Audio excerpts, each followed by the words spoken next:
Hello बच्चों, स्वागत है आप सभी का हमारे YouTube चैनल पर। हम पढ़ रहे हैं ऑर्गेनिक केमिस्ट्री, कार्बनिक रसायन, chapter number 6, halo alkane and hello arene.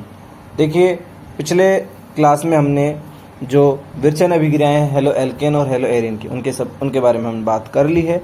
आज हम स्टार्ट करने वाले हैं हेलो एल्केन एंड एरीन के भौतिक गुण। तो भौतिक गुणों पर आज हम डिस्कस करने वाले हैं। देखिए, भौतिक गुण जो होते हैं, कौन कौन से भौतिक गुण होते हैं जनरली इनमें हम देखने वाले हैं। तो हमको रंग के बारे में हम देखने वाले हैं। यहाँ गंध मतलब स्मेल के बारे में भी थोड़ा बहुत दिया हुआ है, बहुत ज़्यादा नहीं है। मेन हमारे जो भौतिक गुण हैं वो क्या हैं? वो हैं क्वथनांक,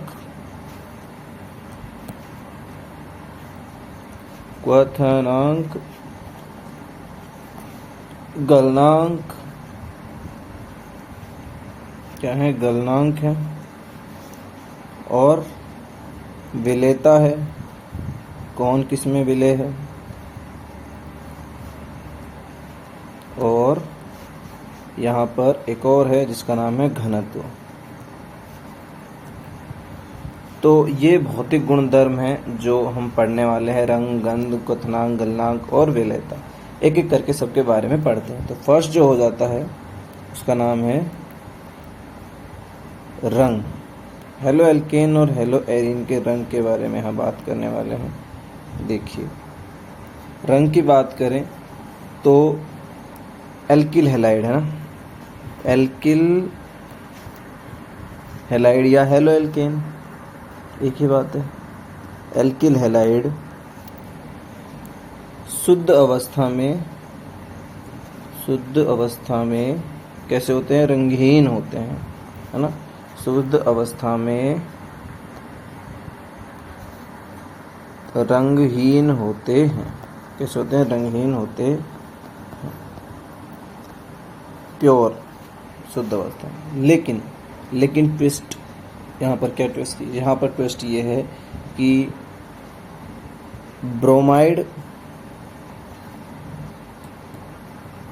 व आयोडीन, ब्रोमाइड और आयोडाइड, है ना। जो आयोडाइड वाले हेलो एल्केन होते हैं, ये क्या होते हैं? ये प्रकाश के संपर्क में आने पर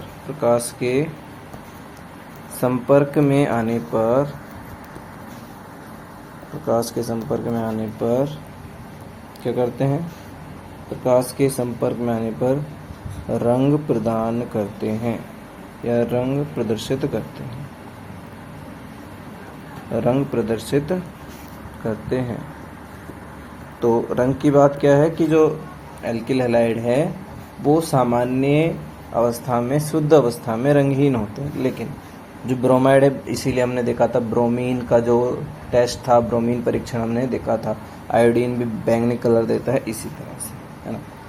अगर इसके बाद हम बात करें तो यहाँ पर स्मेल की बारे में बात है। दूसरा जो आता है वो है गंध के बारे में ज़्यादा कुछ है नहीं इनके लिए, लेकिन क्या है कि वाष्पशील ऐसे एल्किल हैलाइड है ना, जो वाष्पशील हैलोजन युक्त यौगिक कैसे होते हैं? यौगिक सुगंधित होते हैं। कैसे होते हैं? सुगंध उत्पन्न करते हैं। क्या उत्पन्न करते हैं? सुगंध उत्पन्न करते हैं, अच्छी स्मेल देते हैं ना, उत्पन्न करते हैं।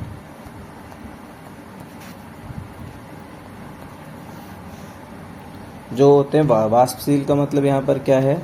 ऐसे हेलो एल्केन या हेलो एरीन जो वाष्पशील होते हैं, वाष्प जिनकी जल्दी बन जाती है, जल्दी उबल जाते हैं, ऐसे जो नॉर्मली हमको वाष्पशील मिल जाते हैं, इनके बारे में बात होती है। उसके बाद स्टार्ट होता है हमारा जो मेन है यहाँ पर, वो है क्वथनांक व गलनांक। थर्ड जो आता है वो है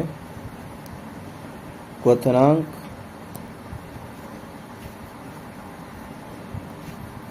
व गलनांक। क्वथनांक और गलनांक पहली बात तो होते क्या है ना। देखिए जो क्वथनांक और गलनांक है, क्वथनांक वो होते हैं जहाँ पर द्रव उबलता है ना, द्रव उबलता है, या हम कहें वाष्प में बदलता है। किसमें बदलता है? वाष्प में बदलता है। तो ये वह तापमान है या वह ताप का वह मान जिस पर द्रव उबलता है या वाष्प में बदलता है, वो उस पदार्थ का, कोई भी पदार्थ हो सकता है, उस पदार्थ का क्या कहलाता है? क्वथनांक कहलाता है। गलनांक क्या है? वह ताप जिस पर क्या होता है, जो ठोस है, ठोस गल जाता है, ठोस द्रव में बदल जाता है, बदल जाता है, तो वो इनका क्या कहलाता है? गलनांक कहलाता है। अब देखिए यहाँ पर क्वथनांक बड़ा इंपॉर्टेंट हो जाता है। जो क्वथनांक है उससे रिलेटेड क्वेश्चन एग्जाम में आते रहते हैं। देखिए क्या हो जाएगा यहाँ पर, क्वथनांक। क्वथनांक देखिए जनरली क्या होता है, जैसे कुछ छोटे हेलो एल्केन हैं, जैसे यहाँ पर मैथिल क्लोराइड हैं, मैथिल ब्रोमाइड है, या कोई एथिल C2H5 क्लोराइड है, और क्लोरो मैथेन है, जैसे यहाँ पर CH2Cl, और ये फ्लोरो, ये हो जाते हैं।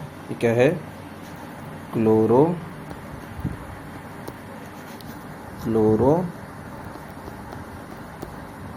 मैथेन हो जाते हैं।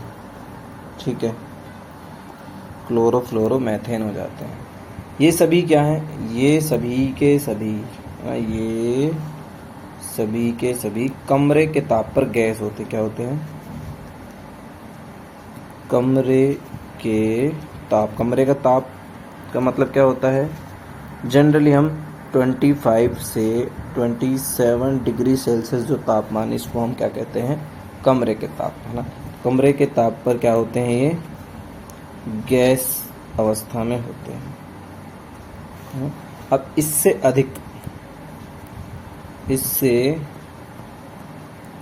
अधिक कार्बन के हैलोजन यौगिक, इससे अधिक कार्बन के हैलोजन यौगिक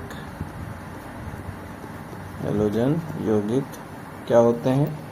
हैलोजन यौगिक द्रव अथवा ठोस अवस्था में पाए जाते हैं। द्रव अथवा ठोस अवस्था में पाए जाते हैं।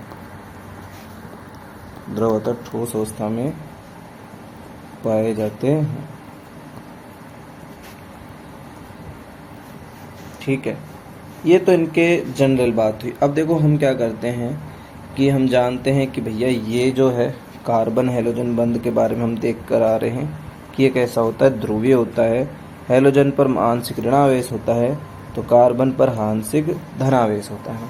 अब इससे क्या है कि बहुत सारे, जब जैसे एक हम ये कोई भी पात्र लेते हैं, है ना, इसमें मान लो ये एक पात्र है और इसमें बहुत सारे क्या भरे हुए हैं? ये भरे हुए हैं हेलो एल्केन भरे हुए मान लो। तो जब ये पास रहते हैं, पास रहेंगे तभी ये ठोस बनाएंगे, तभी ये द्रव बनाएंगे।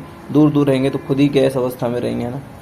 तो जब ये पास होते हैं तो क्या होता है? इनके बीच में द्विध्रुव आकर्षण बल होता है।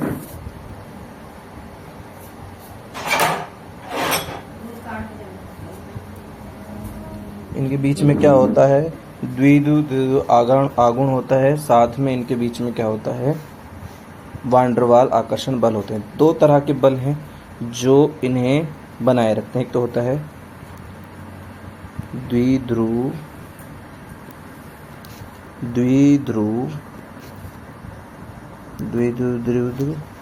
आकर्षण बल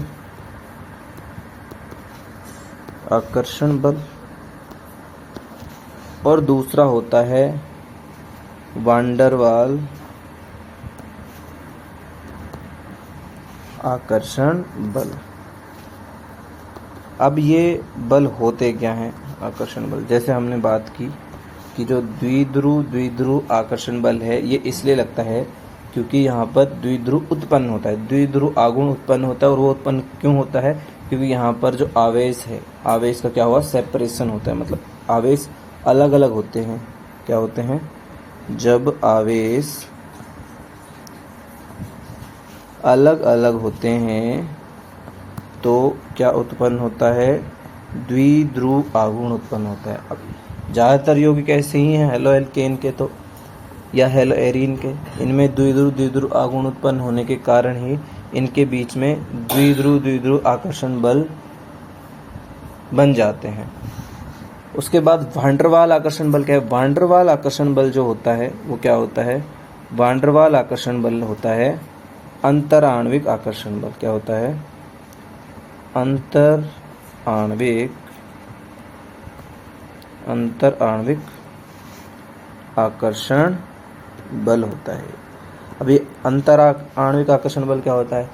जैसे हम ये मानते हैं कि एक क्लास में सिर्फ एक ही क्लास के बच्चे बैठे होंगे, बहुत सारे बच्चे बैठे होंगे, तो उनके बीच में क्या हो जाएगी? दोस्ती हो जाती है, दोस्ती हो जाती है जब एक क्लास में बैठते रहते हैं। तो कुछ इसी तरह से होता है अंतराण्विक आकर्षण बल कि जो पास के अणु हैं वो सभी समान नेचर में होते हैं, समान प्रकृति में होते हैं, है ना। तो उनके बीच में एक आणविक आकर्षण बल होता है, जिसे अंतराण्विक मतलब अणुओं के मध्य बनने वाला आकर्षण। कैसा है ये? अणुओं के मध्य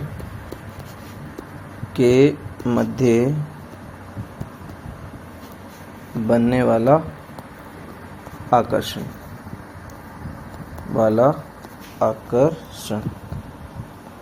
है ना। तो अब ये कोई सहसंयोजक बंध नहीं है कि डायरेक्टली दो एटम्स के बीच, दो परमाणुओं के बीच इलेक्ट्रॉन का साझा हुआ और सहसंयोजक बंध बने, नहीं। ये अणु है, एक अणु देखो हम यहाँ देख सकते हैं कि ये एक, मान लो ये CH3Cl हो गया, एक अणु अपने आप में ये अणु है, और एक दूसरा CH3Cl है, ये अपने आप में एक अणु है। अब ये दो अणु पास रहेंगे, इनकी प्रकृति, इनकी स्ट्रक्चर जब बिल्कुल समान होती है तो ये एक दूसरे को आकर्षित करें भाईचारे के लिए, है ना। एक तरह का इनका भाईचारा है। इसके कारण ये साथ साथ रहना पसंद करेंगे। इनका ये साथ साथ रहना क्यों है? क्योंकि ये समान प्रकृति के हैं और दोनों अणु हैं, ये भी अपने आप में एक अणु है, ये भी अपने आप में अणु है। तो इस तरह से दोनों के मध्य एक आकर्षण बन जाता है, जिसे अंतराण्विक आकर्षण कहते हैं। अब देखो, यही कारण है कि इसी कारण क्या होता है कि जो हेलो एल्केन है या हेलो एरीन है, इनका जो क्वथनांक होता है, स्पेशली हेलो एल्केनों का जो क्वथनांक है वो जनक हाइड्रोकार्बन की तुलना में बहुत अधिक होता है ना। हेलो एल्केनों का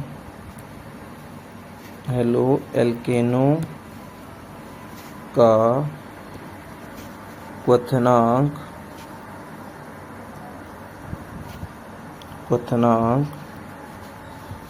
उनके जनक हाइड्रोकार्बन से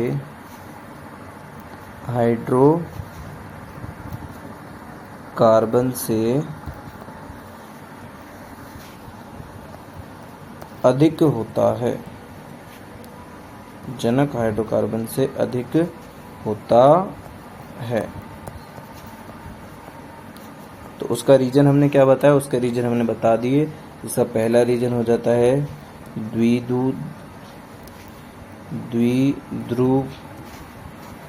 द्विध्रुव आकर्षण बल,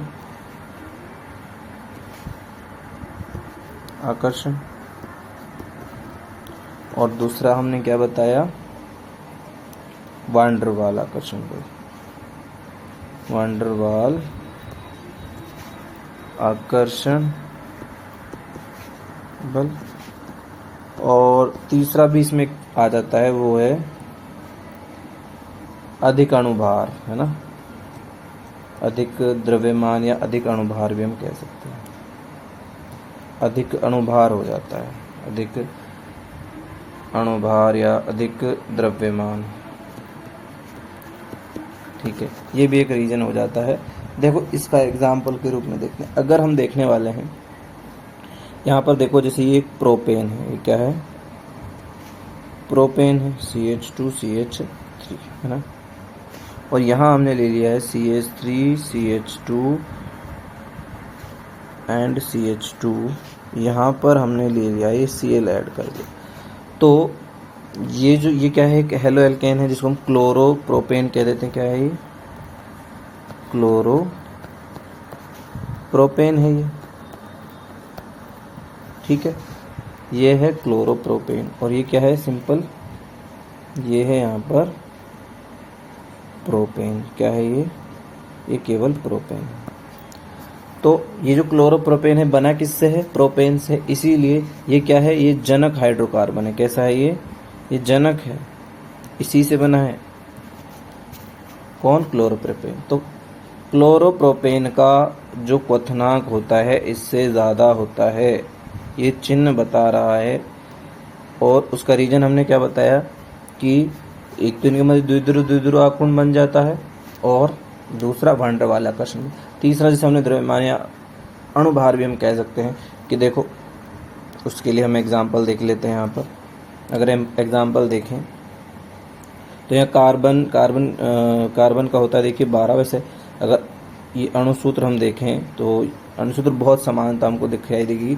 3 कार्बन है और हाइड्रोजन देखते हैं तो 8 हाइड्रोजन है। ठीक है, यहाँ अगर हम बात करें तो कार्बन 3 ही है, हाइड्रोजन यहाँ 7 होंगे, उसकी जगह एक Cl आ जाएगा बस। लेकिन अगर हम इसका अणुभार देखने जाएंगे वो बहुत ज़्यादा हो जाएगा। मतलब देखिए कार्बन का होता है 12, तो 12 को गुना 3 से करेंगे, और प्लस में हाइड्रोजन का 1 होता ही है, इसको गुना 8 से करेंगे तो हमें क्या मिल जाएगा,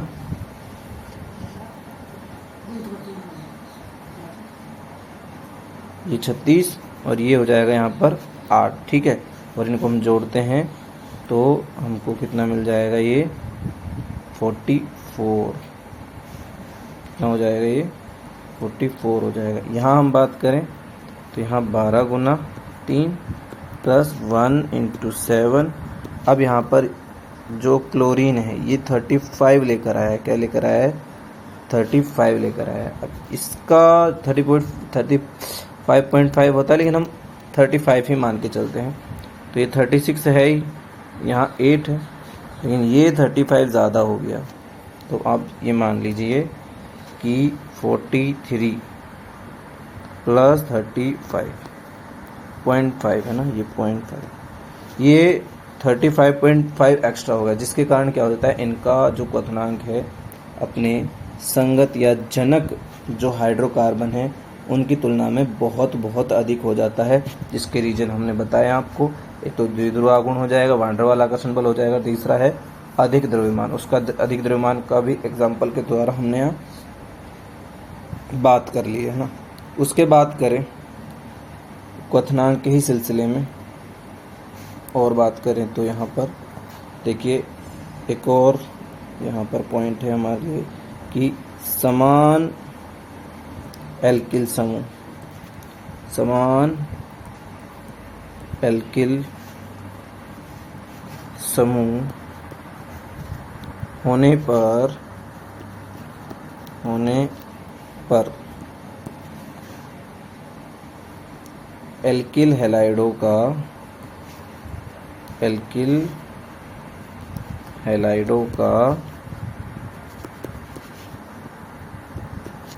क्वथनांक।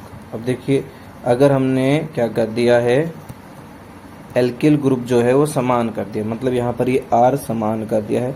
अब हम देख रहे हैं यहाँ हमने एक हैलाइड चेंज कर दिया है, फिर हमने यहाँ दूसरा हैलाइड चेंज कर दिया है, फिर हमने यहाँ तीसरा हैलाइड चेंज कर दिया है, और फिर ये चौथा हैलाइड हमने चेंज कर दिया।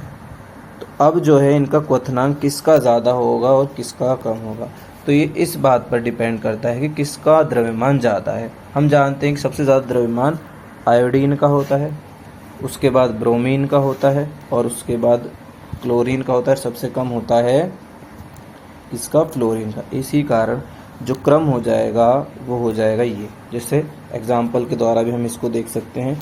क्या देख सकते हैं, यहाँ मान लो ये CH3 फ्लोराइड, ये क्लोरोमेथेन हो जाएगा। इससे ज़्यादा किसका हो जाएगा, क्लोरोमेथेन का हो जाएगा। इससे ज़्यादा किसका हो जाएगा, यहाँ पर ब्रोमोमेथेन का हो जाएगा। और इससे भी ज़्यादा किसका हो जाएगा, आयोडोमेथेन का। क्यों, क्योंकि इसका जो द्रव्यमान है वो अधिक होता है ना। तो द्रव्यमान का मान अधिक होने से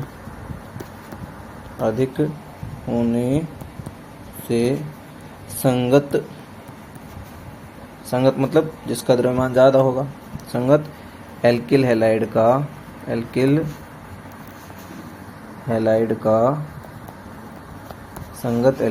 का क्वथनांक अधिक होगा,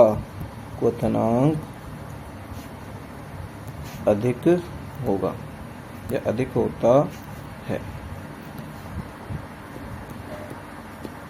तो ये बात हो गई इसकी कि अगर एल्किल समूह समान हो।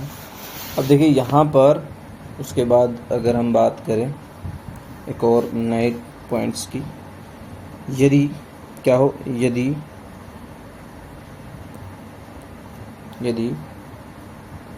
हैलोजन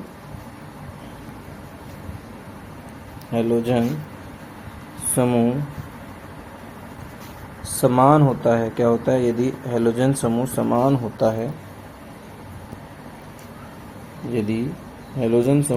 होता है, और एल्किल समूह में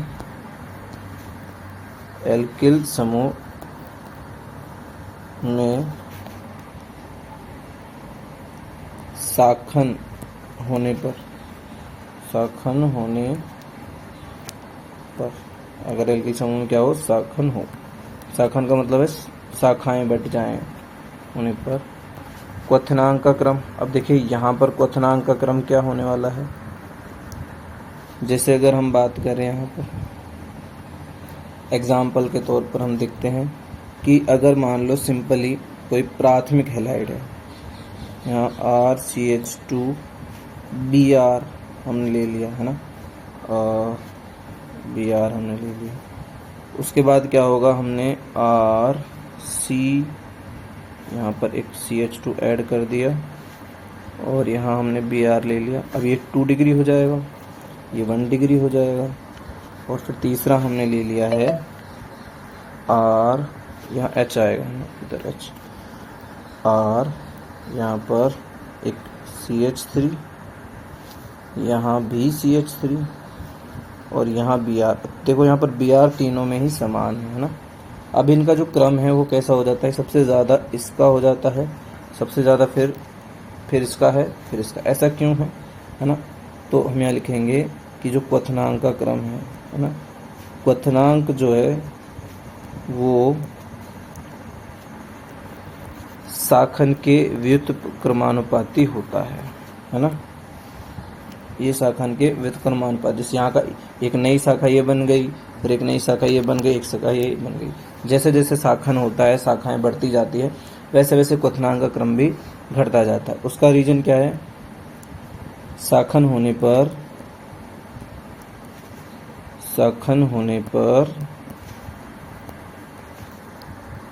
अंतराण्विक है ना, अंतराण्विक आकर्षण बल कम हो जाता है। क्या हो जाता है, अंतराण्विक आकर्षण बल कम हो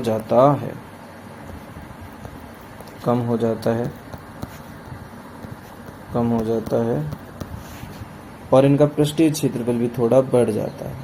ठीक है, ये भी एक रीजन हो जाता है।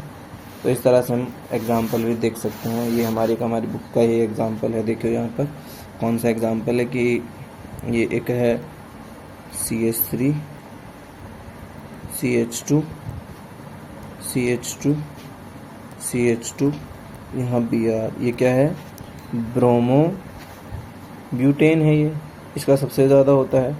फिर देखो यहाँ पर अब क्या हुआ, ये दूसरे कार्बन पर ऐड हो गया CH2 CH3, यहाँ पर ऐड हो गया है ये Br। और तीसरा अगर हम बात करें तो तीसरा सबसे कम हो जाएगा, वो हो जाता है CH3। यहाँ पर ये कार्बन इधर Br ऐड हो जाता है, यहाँ CH3 है और ये CH3 सबसे कम इसका हो जाता है। ठीक है, ये हमारे NCERT का एग्जाम्पल है। तो ये बात हुई किनकी, क्वथनांक के बारे में, हेलो एल्केन के क्वथनांक और गलनांक के बारे में यहाँ तक बातें हुई। तो अब क्वथनांक से रिलेटेड कुछ क्वेश्चंस हैं जो हमारी बुक में दिए हुए हैं, उनको देख लेते हैं। जैसे यहाँ एक क्वेश्चन दिया हुआ है कि यौगिकों को, जो यौगिक अभी हम लिखने वाले हैं, हमको क्या करना है, यौगिकों को क्वथनांकों के बढ़ते क्रम में लिखना है। किसके कितने क्रम में लिखना है, बढ़ते क्रम में लिखना है, क्वथनांकों के बढ़ते क्रम में लिखना है। देखिए फर्स्ट हमको दिया हुआ है, यहाँ पर कुछ यौगिक हैं जैसे ब्रोमोमेथेन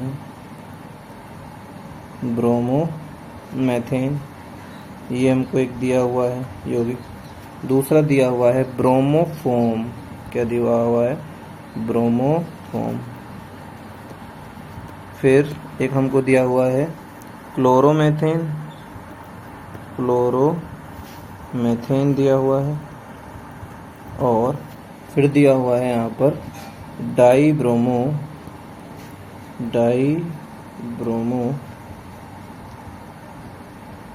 यहाँ पर डाईब्रोमोमेथेन।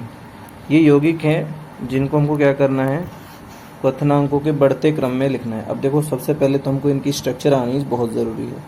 अगर हम स्ट्रक्चर की बात करें, फर्स्ट हम बात करें ब्रोमोमेथेन की, है ना, तो ये ब्रोमोमेथेन है, ब्रोमोमेथेन।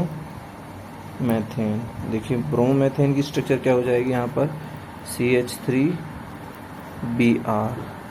उसके बाद करें ब्रोमोफोम की, तो ब्रोमोफोम की स्ट्रक्चर क्या हो जाएगी, ब्रोमोफोम, इसकी स्ट्रक्चर हो जाएगी CHBr3, ये हो जाएगी, है ना। उसके बाद बात करें तो क्लोरोमेथेन है, इसकी स्ट्रक्चर क्या हो जाएगी, देखिए क्लोरोमेथेन की स्ट्रक्चर हो जाएगी CH3 क्लोरो। उसके बाद फिर लिखा हुआ है डाईब्रोमोमेथेन, ठीक है, डाईब्रोमोमेथेन,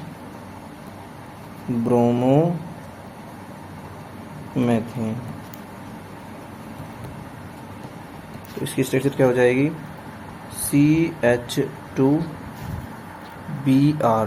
2 Br हैं इसलिए डाईब्रोमोमेथेन। अब हमको इनको सबको इस तरह से व्यवस्थित करना है ताकि जो क्वथनांकों का बढ़ता क्रम होना चाहिए। अब देखो सबसे पहले Br और Cl में बात करें, है ना, ये दो कंपाउंड है Br और Cl, दोनों में ही मैथिल समूह समान है। स्पेशली हम देख रहे हैं मैथिल समूह सभी में समान है ना।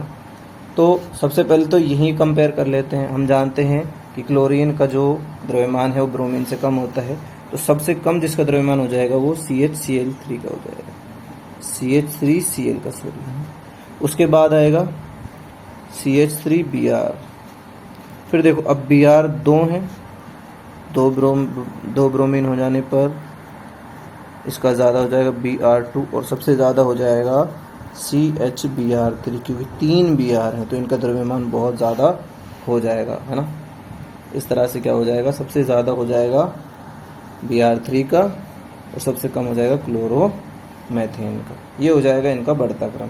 अब देखिए यहाँ पर एक और क्वेश्चन है दूसरा देखो इसमें क्या है, दूसरा क्या है कि हमको निम्न यौगिकों को जो है क्वथनांकों के बढ़ते क्रम में लिखना है।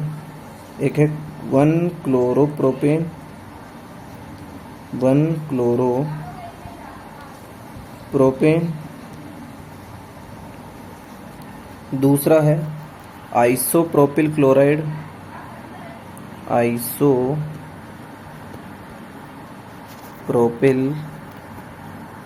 क्लोराइड,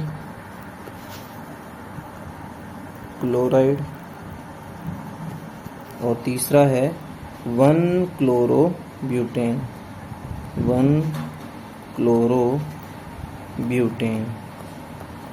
तो इस तरह से ये 3 हैं नाम हमारे पास, और इन तीनों को हमको क्या करना है, व्यवस्थित करना है किसके अनुसार, बढ़ते हुए क्वथनांकों के बढ़ते हुए क्रम में।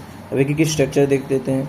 1-क्लोरोप्रोपेन, सबसे पहले हमको स्ट्रक्चर आना जरूरी है।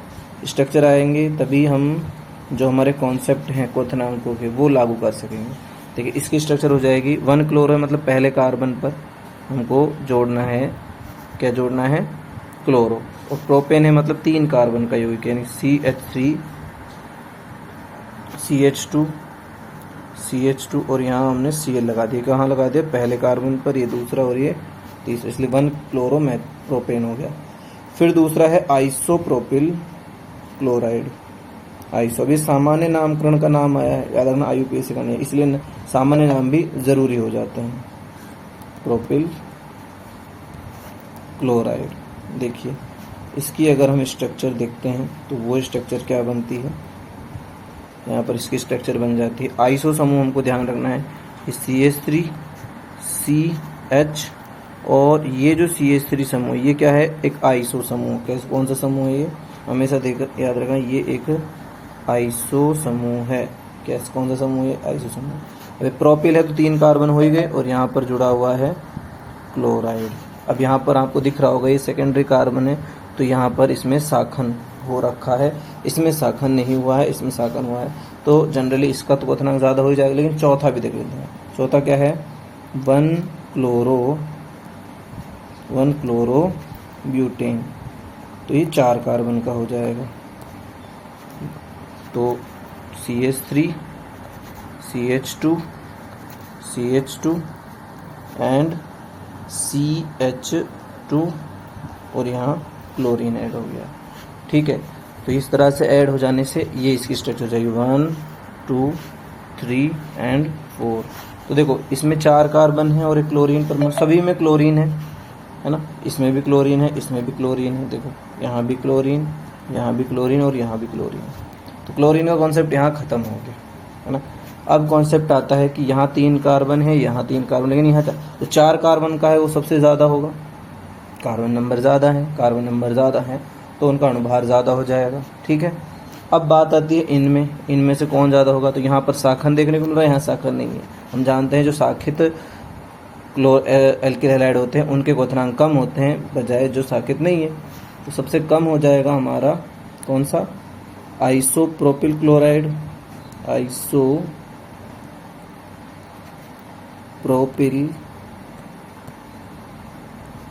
क्लोराइड का क्या हो जाएगा, सबसे कम हो जाएगा। आइसोप्रोपिल क्लोराइड का सबसे कम हो जाएगा। उसके बाद क्या आ जाएगा, 1-क्लोरोप्रोपेन, 1-क्लोरोप्रोपेन आ जाएगा, 1-क्लोरोप्रोपेन यहाँ आ जाएगा। और सबसे ज़्यादा किसका हो जाएगा, 1-क्लोरोब्यूटेन हो जाएगा, 1-क्लोरोब्यूटेन हो जाएगा सबसे ज़्यादा। ठीक है, ये हो गया इनका यहाँ पर क्वथनांक के क्वेश्चन भी हो गए। अब देखो यहाँ पर हम बात करते हैं नेक्स्ट जो अब है किन में, एरिनो की बात। एरिनो में देखो बात करते हैं। हेलो, एरिनो के क्वथनांक, एरिनो के क्वथनांक व गलनांक। ठीक है, यहाँ पर ये हो जाएगा गलनांक।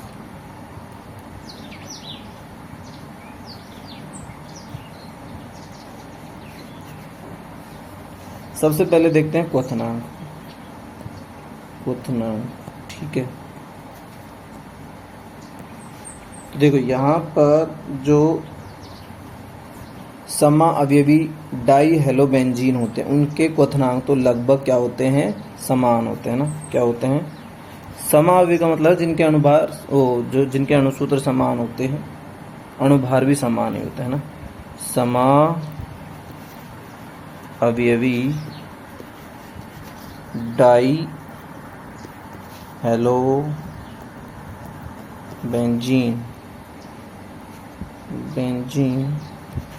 के क्वथनांक समान होते हैं। क्या होते हैं, समान होते हैं। मतलब क्या है यहाँ पर, मतलब ये है कि हमारे पास ये है इनके समाअवयवी। एक समाअवयवी है हमारे पास ये, यहाँ पर एक क्लोरीन लगा हुआ है, यहाँ पर ऑर्थो पोजीशन पर दूसरा लगा हुआ है, तो ये डाइक्लोरोहेलोबेंजीन हो जाएगा, है ना। ये डाइक्लोरोबेंजीन हो जाएगा सिंपल सा। उसके बाद इसके समान ही किसका होता है यहाँ पर, अब हम लगा देते हैं एक मेटा। यहाँ पर तो क्लोरीन लगा ही हुआ है, इस स्थिति में लगा देते हैं, ये भी डाइक्लोरोबेंजीन ही है। इसका भी क्वथनांक बराबर होता है किसके, यहाँ पर अब लगा देते हैं एक और क्लोरो, यहाँ पर ये Cl इधर पैरा कंडीशन पर। तो इन तीनों के क्वथनांक होते हैं समान होते हैं। क्या होते हैं, समान होते हैं। उसके बाद बात करें हम यहाँ पर, लेकिन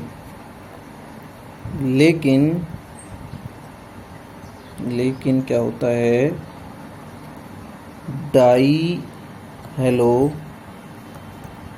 डाइहेलोबेंजीन के गलनांक समान नहीं होते हैं। बेंजीन के गलनांक समान नहीं होते हैं, समान नहीं होते हैं, समान नहीं होते हैं। अब ऐसा क्यों है भाई कि इनके जो गलनांक है वो समान नहीं है। देखो यहाँ पर जो ये ऑर्थो है ना, ऑर्थो डाइक्लोरो है ना, और इनके लगभग समान होते हैं किनके, ऑर्थो डाइक्लोरो और Meta dichloro, ortho and Meta, इनके क्या होते हैं, इनके लगभग समान होते हैं। लेकिन सबसे ज़्यादा जो गलनांक होते हैं वो किनके होते हैं, सबसे ज़्यादा गलनांक होते हैं पैरा वालों के। इसलिए हम देखते हैं कि सबसे ज़्यादा बनने वाले भी यही होते हैं, इनके सबसे ज़्यादा गलनांक होते हैं। तो यहाँ लिख सकते हैं ऑर्थो व मेटा डाई हेलोबेंजीन की तुलना में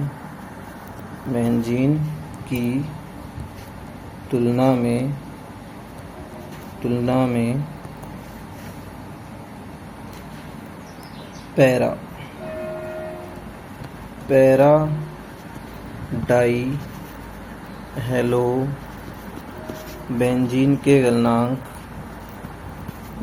के गलनांक अधिक होते हैं। क्या होते हैं, अधिक होते हैं,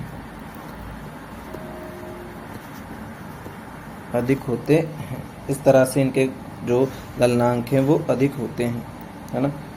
उसके बाद बात करें तो यहाँ पर एक है विलेयता और एक है घनत्व, है ना। दो और हमारे छोटे छोटे से जो बच जाते हैं, ये थर्ड ये फोर्थ नंबर पर, जैसे यहाँ पर घनत्व दे रखा है। तो घनत्व का सीधा सा कॉन्सेप्ट देखिए भैया, घनत्व क्या होता है, घनत्व को हम दर्शाते हैं डी से। तो डी क्या होता है, m/v। क्या होता है, m/v का मतलब होता है द्रव्यमान बटे आयतन, द्रव्यमान बटे आयतन। तो जैसे जैसे क्या होता है, जैसे जैसे द्रव्यमान बढ़ता है तो घनत्व भी बढ़ता है ना। तो जनरली क्या होता है कि एल्किल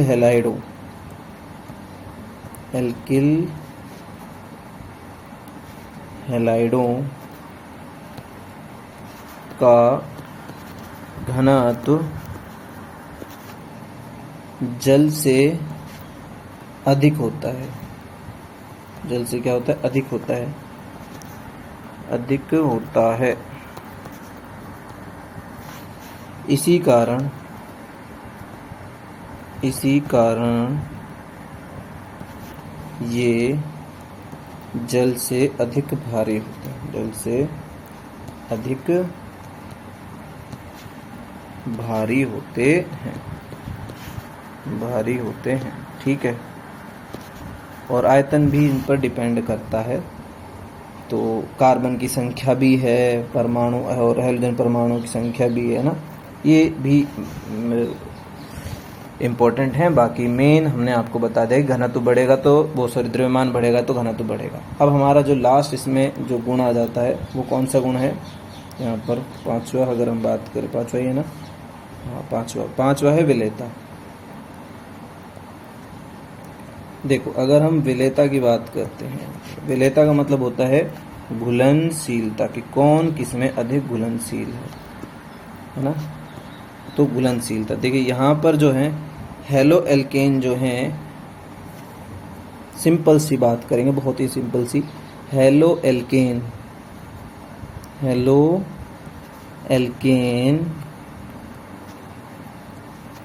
जल में बहुत कम विलेय हैं, बहुत कम विलेय हैं। उसके रीजन, कारण की बात करेंगे, क्या क्या कारण है। पहला कारण है कि समान समान में घुलता है भाई, है ना, समान समान में घुलता है। पहला कारण तो यही हो गया। लेकिन ना जल इसके समान है। अब देखते हैं जल की स्ट्रक्चर, तो H2O है, और हेलो एल्केन की, जैसे यहाँ पर एल्किल और ये, इनमें कोई भी क्या है, समानता है ही नहीं। तो ये एक दूसरे में कैसे घुल जाएंगे? पहला कारण तो ये हो गया। दूसरा कारण देखो, जो जल है, जल में ध्रुवीय यौगिक है ना, जो ध्रुव तथा ध्रुवीय यौगिक विलय होते हैं, यानी घुल जाते हैं। तो अगर हम देखते हैं तो हेलो एल्केन भी क्या शो करते हैं? ध्रुवता तो शो करते हैं, विलय होते हैं, है ना, विलय होते हैं। तो इस हिसाब से तो इनको, हेलो एल्केन को जल में घुल जाना चाहिए। लेकिन हेलो एल्केन जल में विलय नहीं है, जल में विलय नहीं है। अब इसका रीजन क्या है भाई? नहीं है। अब देखिए क्योंकि का मतलब यहाँ पर ये है कि जो यहाँ पर कार्बन और हेलोजन के मध्य जो बंध है, यानी एल्किल, और यहाँ पर हम कार्बन लिख देते हैं, है ना, ये यहाँ पर हम इसको कार्बन, ये कार्बन हेलोजन बॉन्ड जो है, और यहाँ पर अगर हम बात करें H2O का, OH है ना, और ये H, ये अधिक स्ट्रॉन्ग है, स्ट्रॉन्ग मजबूत है ना, स्ट्रॉन्ग यानी मजबूत है, ये भी स्ट्रॉन्ग है और मजबूत है कह सकते हैं। लेकिन जो ये कार्बन हेलोजन, जहाँ पर अगर ये कार्बन जो हेलोजन है ये टूटेंगे तभी तो नए आकर्षण बंध बनेंगे ना। तो यहाँ पर जो हेलोजन है, ये वाला जो यहाँ पर अंतराणु आकर्षण बल था वो यहाँ से टूटे, है ना, तभी तो ये जल के साथ बॉन्ड बनाएंगे। तो यहाँ पर ये क्या करते हैं, अगर जल के साथ हाइड्रोजन बंध बनाते हैं, HO और H, इनके साथ इस तरह से हाइड्रोजन बंध बनता तो कुछ हो सकता था, लेकिन वो यहाँ नहीं बनता है, हाँ। तो हम कह सकते हैं कि हेलो एल्केन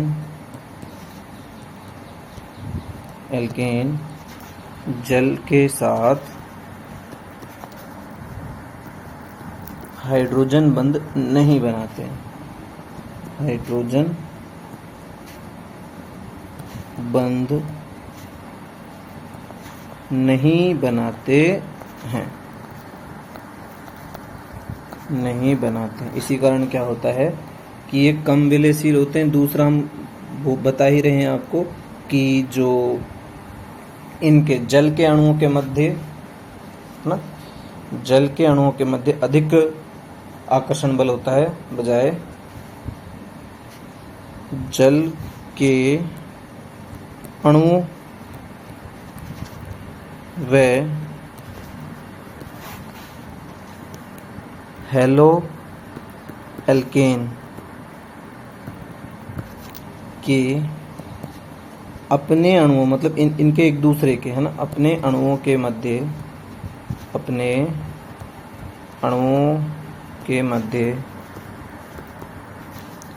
अधिक आकर्षण बल होता है, अधिक आकर्षण बल होता है, अधिक आकर्षण बल होता है, जबकि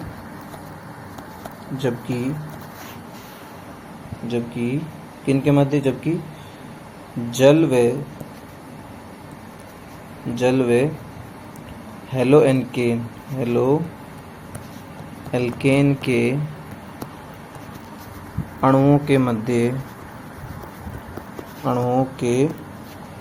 मध्य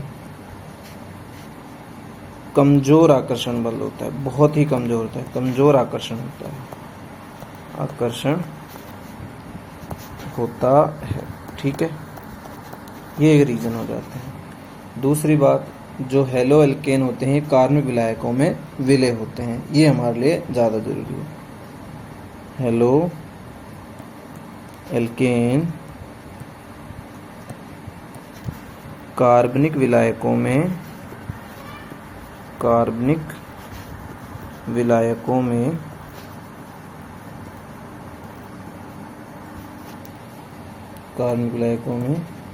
अधिक विलय होते हैं, अधिक विलय होते हैं।